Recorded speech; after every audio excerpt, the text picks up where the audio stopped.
I'm in the basement of the Assembly Hall on Temple Square with Linda Margetts, who has been performing at these Temple Square organ recitals for just over 40 years. Linda, I understand that you did your first Temple Square recital in April of 1981. Is that correct? Yes, that's right. That's an outstanding achievement. Congratulations. You must be really familiar with all of these organs on Temple Square, but Linda, I noticed earlier that you were doing some of your practice on the piano, and that surprised me a little. Is piano practice a regular part of your organ preparation routine? Yes, I always practice technical exercises. Pianos have a heavier touch than the organs we play, so doing some scales and studies on the piano actually keeps our fingers nimble and strong. And then we move and practice our repertoire on one of these practice organs. How long have these organ studios been here? They were installed in the 1970s and early 80s when the Assembly Hall was remodeled. So this looks like the largest of the three practice organs. What can you tell us about this instrument? This is indeed the largest practice organ on Temple Square, and that's one of the reasons it's used more frequently than any of the others. It was built by the Austin Organ Company of Hartford, Connecticut. The console dates from 1963, and the chess and pipework were redone in 1982. It has 13 stops, 12 ranks, 727 pipes, and an electro-pneumatic key and stop action, similar to the Tabernacle and Conference Center organs. And that's another reason we practice on this instrument. I've read about the pedal borrow feature on this instrument. What is that and how is it useful? The pedal borrow simulates the effect of the pedal-to-swell coupler on the Tabernacle and Conference Center organs, which comes in very handy, especially when we need to play 4 hand organ accompaniments for the choir.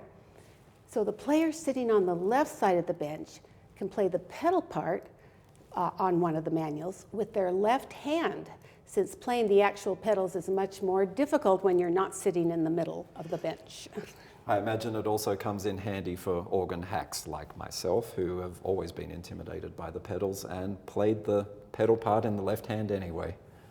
We're in another of the organ practice rooms under the Assembly Hall, and Linda, this is a beautiful instrument. What can you tell us about this organ? This organ was built by Kenneth Coulter in 1985, the Bach tricentennial year. And it was designed specifically to imitate some of the features of the German late Baroque organs.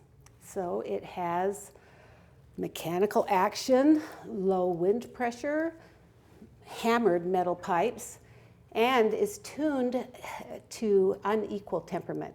Most keyboard instruments, as you know, are tuned to equal temperament, but this one is actually tuned in Kernberger 3 temperament. I love it. The unequal temperament that was common in the Baroque era gave each of the major and minor keys a unique character, and that's entirely lost when we use equal temperament on modern instruments. Yes, I agree. This organ also has the option of pumping the bellows by hand to get even a little closer to that 18th century experience. That's excellent. If it were me, I think I would probably choose the electric blower, but maybe it comes in handy for like exercise between practice sessions. This Cassavan organ was built in 1979. It's mechanical action and a tracker organ. It has an interchangeable pedal board. So you can have the concave pedal board like we have in the United States, or we have a flat pedal board we can insert that imitates the older organs from Europe. It's quite a charming little instrument. It has 8 stops, 7 ranks, and 383 pipes. Thank you so much for this mini tour of the practice organs on Temple Square, Linda. I do have one other question to ask you though, because this comes up almost every time you play on Piping Up. You scan your music into a tablet rather than using sheet music, paper sheet music. When did you start doing that, and what's the advantage? I've been interested in these new forms of technology for many years. I think this is the way to go, and it works incredibly well. And how do you turn the pages then? Well, I use two ways. I can simply touch the screen, or I have a Bluetooth button that I can stick onto the console down by the thumb pistons.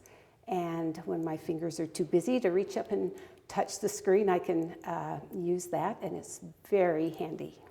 That's ingenious.